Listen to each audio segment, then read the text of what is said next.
Kita buka baca basmalah. Bismillahirrahmanirrahim.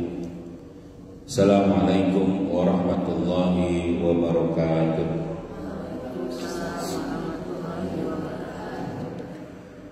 Alhamdulillah nahmaduhu wa nasta'inuhu wa nastaghfiruh wa na'udzu billahi min shururi anfusina wa min sayyiati a'malina. May yahdihillahu fala mudilla lahu wa may yudlil fala hadiya lahu. Asyhadu an la ilaha illallah wahdahu la syarika lah wa asyhadu anna Muhammadan abduhu wa rasuluhu la nabiyya ba'dahu.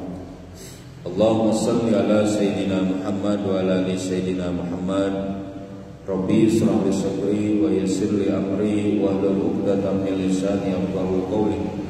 Subhanaka la ilma lana illa ma 'allamtana innaka antal alimul hakim. Amma ba'du.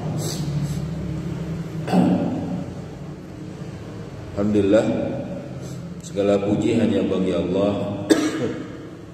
Salawat serta salam semoga selalu tercurah kepada junjungan kita Nabi Muhammad sallallahu alaihi wasallam serta keluarganya, sahabatnya dan juga para pengikutnya yang setia dengan ajarannya di akhir zaman. Alhamdulillah, anak-anakku sekalian dan para asatizah yang dirahmati Allah, pagi hari ini kita bisa mulai kembali kajian kita rutin tiap pagi seharusnya. Berapa waktu kemarin kita tidak kajian.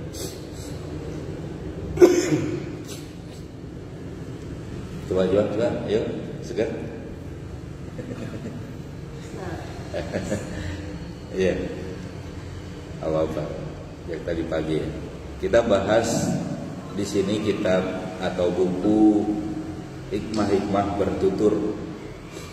Materinya ini berat sebenarnya kalau bagi ayat, yaitu adalah keteladanan dakwah. Teladanan dakwah. Jadi dakwah itu sudah wajib, tapi kita kemudian membahas tentang keteladanan dakwah. Keteladanan atau uswah di sini katakan oleh Al-Ustaz Arif Billah mengatakan di sini, barangkali merupakan salah satu barang berharga yang makin langka bagi umat saat ini. Jadi kayaknya susah juga nyari teladan. Ayah kalau baca ini kayaknya harus jadi terpacu.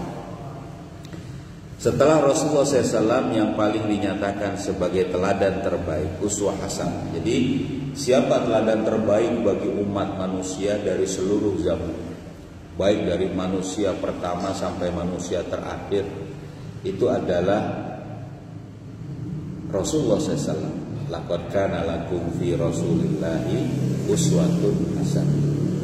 Jadi Rasulullah SAW itu adalah suri tauladan terbaik. Jadi beliau adalah yang diberikan gelar oleh Allah agar dicontoh oleh seluruh manusia tentang sisi kehidupan. Jadi kalau kita mau contoh itu contoh Rasulullah, itu yang paling bagus. Ya. Jadi bukan mencontoh yang lain.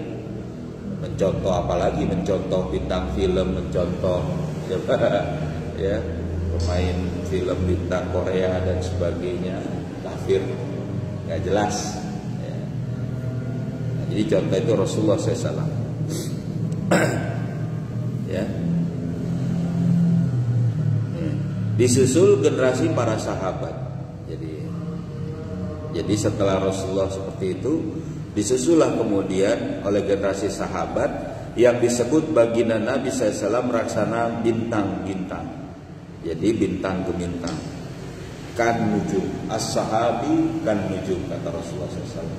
Sahabatku ini adalah seperti bintang ke bintang. Ya. Kemudian lagi disusul oleh generasi tabi'in. Kemudian generasi tabi'in, ya, yang masih masuk dalam kategori generasi terbaik ini, ya, khairul qurun qarni summal ladzina yalunahum summal ladzina yalunahum. Kata Rasulullah itu sebaik-baik kurun, sebaik-baik masa itu adalah atau generasi adalah generasiku, lalu yang mengikutinya dan yang mengikutinya. Itu kata Rasulullah, ya. Generasi umat saat ini semakin kehilangan orang-orang yang layak diteladani. Apalagi kemarin ya, Baru beberapa hari lalu guru ayah almarhum Kiai Haji Ahmad Junaidi At-Tayyibi meninggal, insyaallah. Beliau itulah yang kemudian menyemangati juga. Ayo terus. Mereka tidak tahu tentang apa, ya tentang banyak hal, makanya kita harus memberitahu banyak hal kepada umat. Makanya terus bertahan. Dia termasuk juga orang yang kemudian layak kita contoh yang baiknya tentu ya semangatnya. Ini kemudian makin hari makin hilang. Banyak orang-orang yang kemudian meninggal yang Allah panggil, memang sudah waktunya. Ya. Yang kemudian pada saat sekarang ini memang umat ini kekurangan orang yang layak diteladani. Bahkan memang ulama memang bejibun banyak sekali. Para dai dan mubalik makin lama makin tak terhitung. Namun tentu tidak semua ulama, ustadz, dai dan mubalik sukses menjadi teladan bagi umatnya. Baik dalam hal kualitas keimanan, ketakwaan, akhlakul karimah, kezuhudan, kewaraan, ketawaduan maupun dalam ketekunannya dalam ibadah, dalam keikhlasan, kesungguhan, kesabaran, ketabahan maupun dalam keistiqomahannya di medan dakwah. Insyaallah. Jadi jangan kita berpikir semuanya mampu untuk jadi contoh, tidak. Karena berbeda dalam tadi. Banyak hal yang harus kemudian kita bisa contoh. Ya, apa yang harus menjadi keteladanan maksudnya. Ya. Ya. Begitu juga dalam hal tilawah Al-Quran, bahkan mungkin dia mampu mendapati atau dia bisa membaca Quran dengan baik. Ada juga yang mungkin biasa saja. Ya. Begitu juga dengan sholat berjamaah, sholat malam, bersedekah maupun dalam menolong sesama, dalam hal berkata benar, menepati janji maupun menjaga amanah, dalam hal menghormati yang lebih tua, menghargai yang lebih muda, senantiasa berbaik sangka maupun dalam menjauhi maupun dalam menjauhi buruk sangka dan lain-lain sebagainya. Semua sifat-sifat itu ya tentu ada pada diri Rasulullah SAW. Pada ulama-ulama sekarang ini seolah-olah seperti memang sangat jarang dan bahkan ya mungkin bisa jadi tidak ada kali ya, insyaallah. Padahal tidak diragukan lagi para ulama, ustadz, dai dan mubaliglah yang paling banyak dan paling sering bicara tentang semua itu. Ya iyalah, ulama mubalig pasti bicara tentang keimanan. Tapi apakah kemudian dia atau orang yang berbicara itu betul-betul ini bisa dijadikan teladan dalam keimanan yang sempurna? Walaupun tentu ya dia merujuk itu, ya dia berdoa kepada Allah untuk kemudian mendapati iman yang sempurna. Allahumma ja'alna bil imani kamilin. Allahumma ja'alna bil imani kamilin. Nah, misalnya begitu, keimanan yang sempurna tidak diragukan lagi karena mereka itulah misalnya. Ya, umat sering menyaksikan semua itu meluncur dari mulut-mulut mereka, ya kan? Gitu ya. Tidak jarang ada ulama, ustadz, dai dan mubaligh meminta agar jamaahnya selalu taat kepada Allah, ikhlas dan sabar dalam menghadapi ujian hidup. Namun mereka sendiri acap kali ternyata tidak namun acap kali namun mereka sendiri acap kali berharap, dalam tanda kutip di sini, berharap amplop habis ceramah dan lemas saat yang ia terima ternyata tidak seberapa, insyaallah. Jadi dia berharap balasan dunia, padahal dia menyuruh orang lain untuk ikhlas. Nah, ini berat juga ini. Istri dan anak gadis mereka pun tidak menutup aurat, yang berarti tidak taat kepada Allah Subhanahu wa taala. Mereka juga tidak jarang berkeluh kesah dalam menghadapi kesulitan hidup. Jadi ada juga gitu, ya dalam tanda kutip kiai atau ulama yang membiarkan tadi anak-anaknya tidak memakai kerudung, nggak memakai jilbab, membuka aurat misalnya di hadapan orang-orang asing. Padahal itu tentu dia harusnya paham itu ada hal tadi kemungkaran misalnya. Di antara mereka ada yang sering mendorong mad'unya, ya, orang didakwahkannya agar selalu hidup wara dan juhud, namun mereka sendiri cenderung cinta dunia dan mengharap enteng dosa dan menganggap enteng dosa. Mereka sering menganjurkan para mustami'nya agar banyak bersedekah, ya, namun mereka sendiri selalu berharap diberi sedekah. Masya Allah, ya ngeri ini ya. Nyuruh orang sedekah, pengen diharapin sedekah. Masya Allah.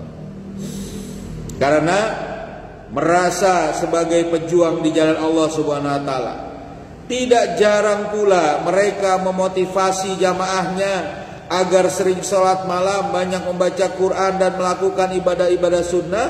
Namun mereka sendiri sholat subuhnya sering terlambat, baca Qurannya jarang-jarang, dan ibadah-ibadah wajibnya pun sering terlalaikan. Masya Allah, na'udzubillah. Ini ada juga kayak gitu, ya. Walhasil memang banyak diantara mereka yang sukses menjadi orator, motivator atau tutor, namun banyak pula yang kemudian gagal menjadi inspirator, ya, motor, dan terutama teladan yang bisa menggerakkan umat agar mereka menjadi yang terbaik, khairul ummah. Jadi kadang dia tidak bisa menjadi apa? Teladan bagi umat. Orang ini mungkin bisa ngomong, ya, bisa mengemas acara bagus, tapi kemudian dia tidak bisa menjadi teladan bagi umat. Masya Allah. Terkait dengan semua ini, hendaklah setiap diri pengemban dakwah takut dengan celaan dan ancaman Allah Subhanahu wa taala. Ini ada celaan dan ancaman Allah. A'udzubillahi minasyaitonirrajim. Bismillahirrahmanirrahim. Ya ayyuhalladzina amanu lima taquluna ma la taf'alun. Kabura maqtan indallahi an taqulu ma la taf'alun. Hai orang-orang yang beriman, mengapa kamu mengatakan apa yang tidak kamu lakukan? Masya Allah, itu ngomong yang tidak kamu lakukan, ya, amat besar kebencian di sisi Allah karena kamu mengatakan apa yang tidak kamu kerjakan. Nyuruh orang jihad fisabilillah, tapi dia sendiri duduk di rumah, dia tidak mau untuk kemudian melakukan jihad tadi. Ini yang kemudian menjadi apa? Dia mengatakan apa yang tidak dia lakukan. Nah, insyaallah bisa dibalik, ya. Dia diam saja terus, tetap dakwah itu harus menyampaikan. Dalam kitabnya Hamlud Dakwah Wajibat Wasifat, Mahmud Abdul Latif Uwaidah menegaskan pentingnya keteladanan dan contoh. Al-Qudwah wal Mithal. Nah, ini Al-Qudwah wal Mithal. Dari para pengemban dakwah, mereka harus menjadi Islam yang berjalan. Mereka haruslah menjadi pionir yang senantiasa berbicara dengan bahasa Islam, berperilaku dengan perilaku Islam, dan berakhlak dengan akhlak Islam. Meski semua itu sebetulnya harus direpresentasikan oleh kaum muslimin secara umum, pada diri para pengemban dakwah semua itu harusnya lebih dominan dan menonjol, bukan sama, apalagi lebih buruk keadaannya daripada kaum muslimin secara umum.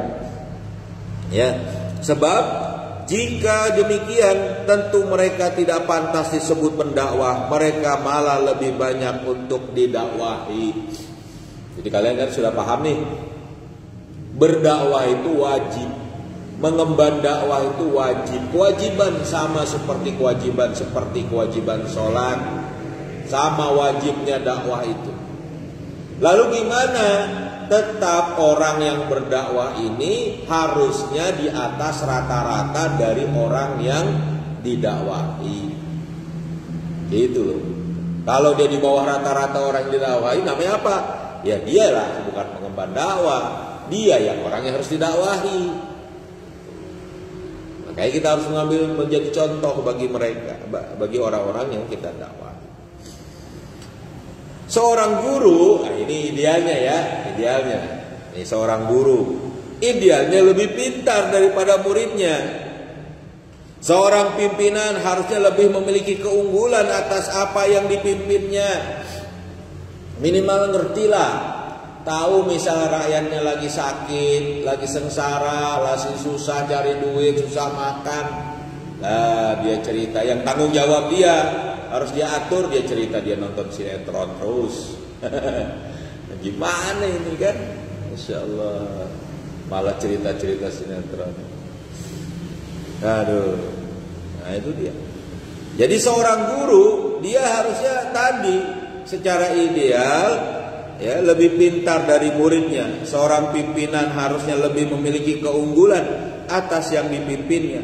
Seorang komandan sejatinya memiliki kelebihan ilmu dan pengalaman daripada bawahannya. Seorang ulama, ustadz, dai dan mubalik idealnya tentu lebih beriman dan bertakwa kepada Allah Subhanahu wa taala, lebih berilmu dan lebih banyak amal salihnya, lebih ikhlas dan sabar, lebih banyak bersedekah dan berkorban, lebih amanah, jujur dan menepati janji, lebih banyak membaca Al-Qur'an dan menunaikan ibadah-ibadah sunnah dan lain-lain. Harusnya begitu tuh idealnya ya.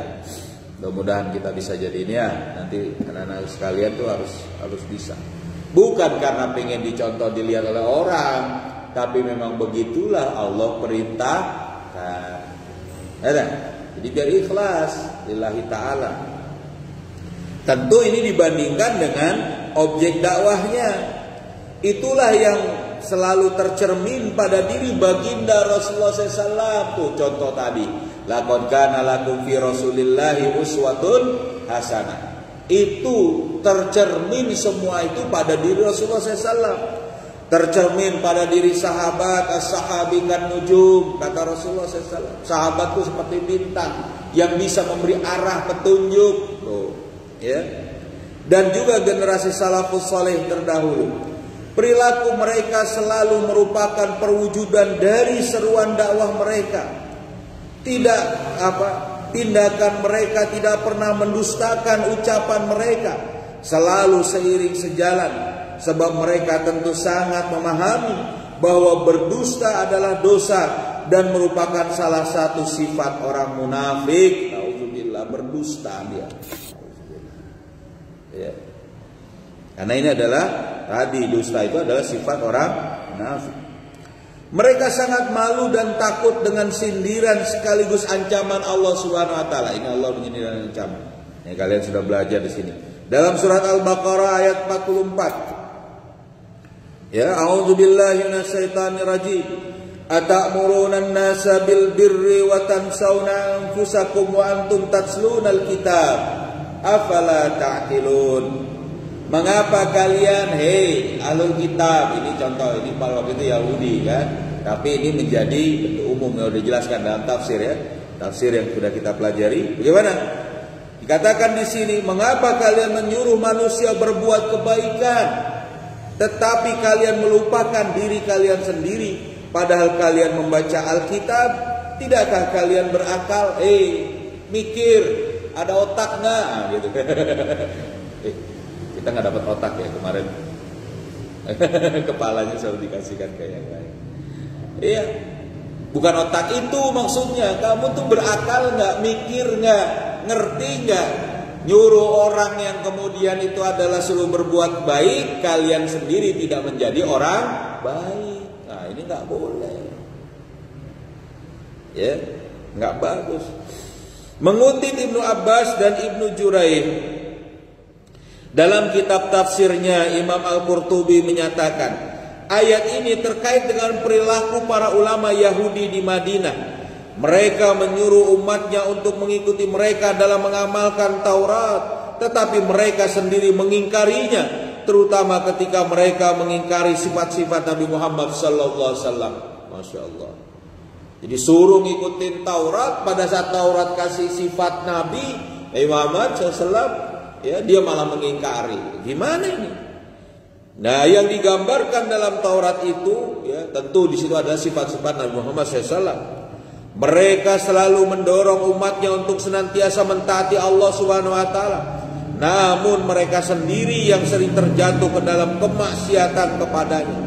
Mereka pun sering memerintahkan umatnya bersedekah, tetapi mereka sendiri sangat bakhil terhadap harta. Bakhil.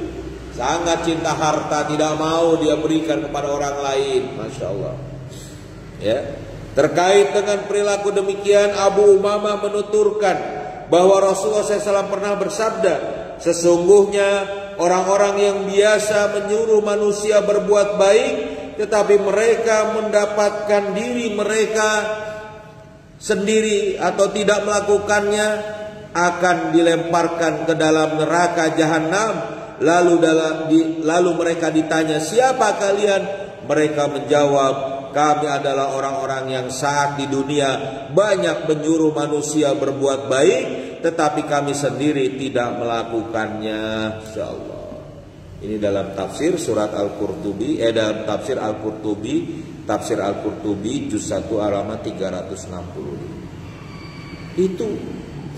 Jadi contoh terbaik kita adalah Rasulullah sallallahu alaihi wasallam.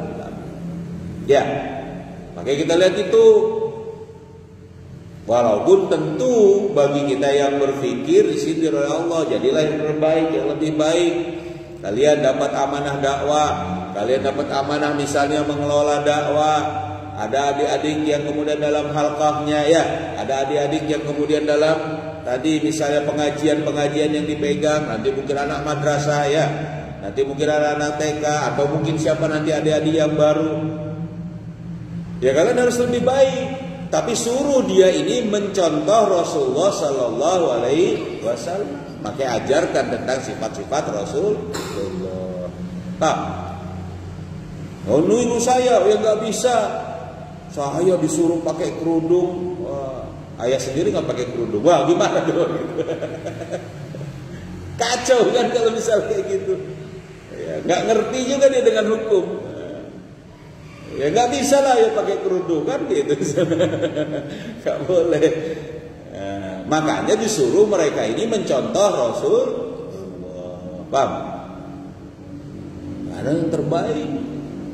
Nah, tapi buat diri kita, nah, karena Allah perintahkan orang ini harus menjadi orang baik, maka kita harus tadi lebih baik dari siapapun. Bukan karena pengen mereka tahu kita lebih baik, tapi karena Allah memerintahkannya. Paham kan? Ya, makanya ya begitu. Kalau kata guru itu, ya udah, lapangkan saja, sampaikan saja, ya kan? Tapi kita berusaha menjadi orang yang lebih baik, yang terbaik, yang kemudian bisa tidak mendapati apa tadi, ya, kasih sayang dan rahmat Allah Subhanahu Wa Taala. Demikian. Ada yang mau ditanyakan? Amin. Ya, sekali tasrik. Sudah ada jadwal-jadwal hafalannya ya? Sudah dibuat ya, sudah ya. Hafalan, pelajaran sambil mempersiapkan untuk ya banyak hal. Kalau masih ada ketupat dan ininya, silakan. Oke. Mungkin begitu. Mari kita tutup dengan membaca surat Al-Asr bersama-sama.